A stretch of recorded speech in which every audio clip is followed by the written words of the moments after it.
নির্বাচিত সরকার না থাকার কারণে এই স্পেসটা ব্যবহার করে এই নির্বাচনকে প্রশ্নবিদ্ধ করার জন্য নানা ধরনের কার্যক্রম আমরা মাঠে দেখতে পাচ্ছি।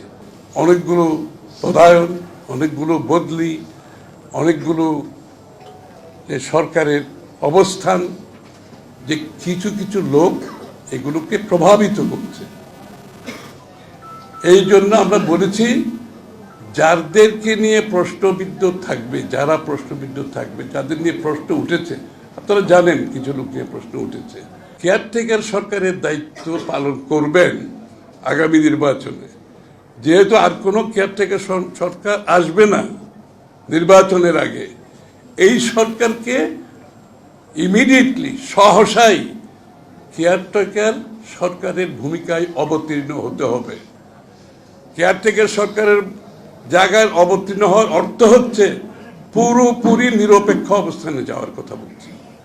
এখানে সরকারের ভিতরে, সরকারের বাইরে যারা নিরপেক্ষতাকে ভঙ্গ করার সুযোগ আছে, তাদেরকে রেখে নিরপেক্ষতা রক্ষা করা যাবে না।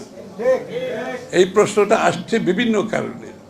আমরা লক্ষ্য করেছি অনেকগুলো পদায়ন, অনেকগুলো বদলি, অনেকগুলো সরকারের অবস্থান, যে কিছু কিছু লোক এগুলোকে প্রভাবিত করে।